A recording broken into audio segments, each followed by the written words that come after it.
Goldman Sachs released a report talking about the impact of AI on economic growth, and it didn't talk about India's future in the AI space in a very optimistic manner. It stated that globally, 2/3 of occupations can be partially automated by AI. Things like administration, legal, etc., professions with very little physical exposure. But when it came to India, it stated that only a little about 10% of the jobs would be automated by AI.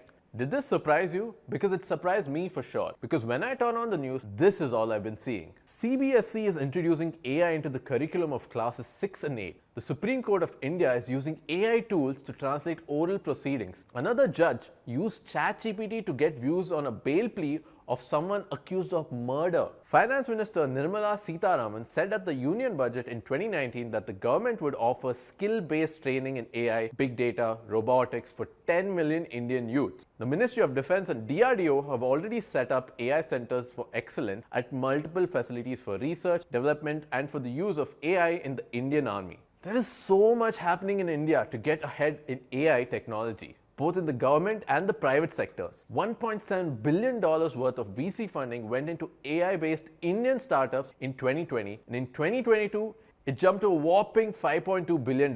India ranks 5th in the countries with most AI investments. This shift is already happening, and it's happening very fast.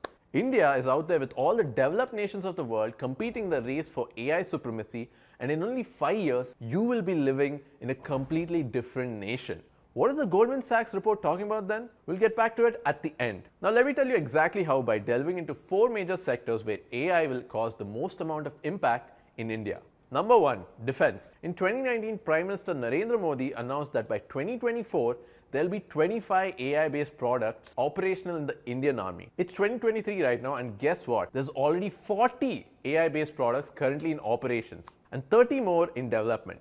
We're ahead of the curve. There are multiple dedicated AI research facilities like DIPA, CAIR, DRDO YSL, and WARDEC that are currently up and running. Take WARDEC for example. It's a facility that uses AI and VR to train soldiers in battle-like scenarios via simulation games. Yes, this is actually happening in India. Moreover, the Indian defense is already using AI-powered tech in facial recognition, language translation, remotely operated weapon stations, robot mine detectors, and intrusion detection systems. We've actually done a deep dive video on how AI is being integrated into the Indian defense system and how you as an engineer can get a job building defense tech. So if this domain interests you, you should definitely go check it out right here. Number 2, education. As mentioned initially in this video, CBSE is taking AI very seriously by introducing it into the curriculum. This basically understates that the government of India sees AI and coding as critical skills to have going forward. But speaking about the education sector at large, there are many ways AI will have a strong impact. What AI does best is automating seemingly redundant and time-consuming tasks like clerical work, for example. Did you know that the teachers and professors at school and universities spend around 40% of the time just doing paperwork, like filing mark sheets, reports, taking attendance, all of this? All of this can be automated, which frees up the educator's time to focus on one thing only: teaching. Another area is that of personalized education. An AI tool can track a student's learning process and alert well in advance if the student has some kind of learning disability like dyslexia and alert the teacher. The teacher can then make a personalized roadmap for such students with the help of AI tools and progress much faster. Think of AI as a medium in between the teacher and the student, where in this case, the teacher has an AI assistant that enables them to do their job better.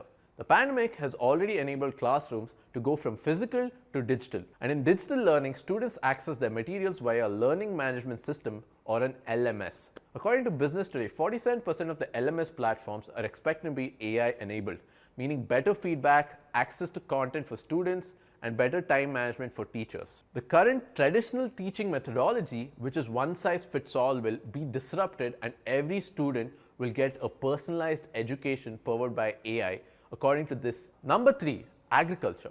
Now remember the Goldman Sachs report talking about how only 10% of the jobs in India will be automated by AI? One of the reasons why they put it across like this is because the report assumes that AI will not impact agricultural sectors in developing nations. What an assumption to make. India has around 45% of its workforce in agriculture. Despite the impact of the COVID pandemic in the last 2 years, the agriculture sector experienced 3.4% growth in 2021.